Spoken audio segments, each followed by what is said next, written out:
comment est-ce que le monde subtil peut communiquer avec nous ou entrer en relation avec nous? Eh bien, c'est simple, il n'y a qu'une seule possibilité, c'est de le faire via votre corps, via un de vos 5 sens. Alors, habituellement, à l'époque, je pensais que entrer en communication avec le monde invisible, ça se faisait par la pensée, qu'on devait avoir des messages audio qui venaient. Mais ce n'est pas tout. On a 5 sens et ces 5 sens vous permettent de rentrer en contact avec les mondes invisibles. On a le toucher, on peut se faire toucher par le monde invisible. On a les émotions, on peut ressentir de l'intérieur les vibrations qu'il y a en nous, les chaleurs, les mouvements, les frissons. Tout ce que l'on ressent avec le corps, ça peut aussi être un message des mondes invisibles, une façon de communiquer avec vous, le cœur qui bat plus vite. Tout ce que l'on ressent physiquement, c'est une communication aussi possible avec le monde invisible. On peut bien entendu entendre dans sa tête, à l'extérieur de sa tête, entendre des mots en pensée qui arrivent dans la tête lorsqu'on fait le vide du mental. Lorsque le mental est dégagé, on laisse la place au vide. Et là, parfois, émergent des mots ou des choses qui viennent du monde invisible.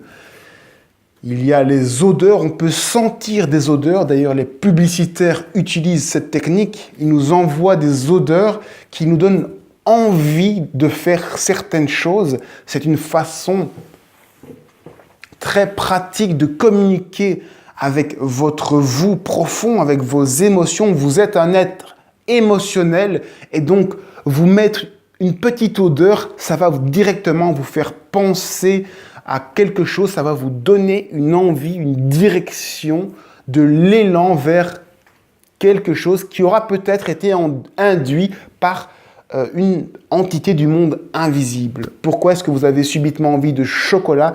Pourquoi est-ce que vous sentez cette odeur du chocolat? C'est parce que vous avez eu la pensée ou l'intuition qui vous est parvenu et qui vous a donné l'envie de.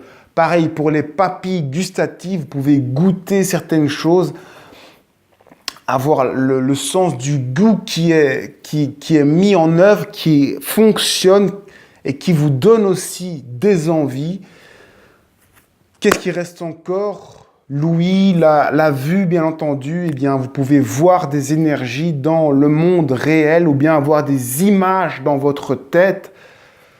Tout ça pour vous dire que être en contact avec le monde invisible, ça se fait par les 5 sens. Il y a aussi l'écriture automatique. Là, c'est vraiment le toucher. On écrit. Il y a plein de façons et chacun, selon sa sensibilité, aura plus d'affinité avec une méthode ou une autre méthode. C'est pour ça qu'on parle de clairvoyance, clairaudience, clairsentience, clairpensée, intuition pure, clair-toucher. Il y a plein de façons d'entrer en contact avec le monde invisible.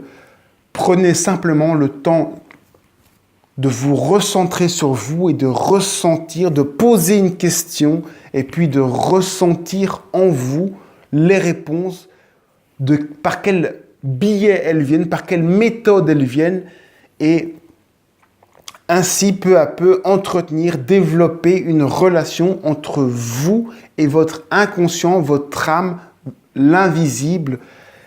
Comment communiquer avec son cœur? C'est à chacun de faire son introspection pour avoir votre méthode la plus efficace pour communiquer avec votre cœur, avec le monde invisible, avec qui vous êtes profondément.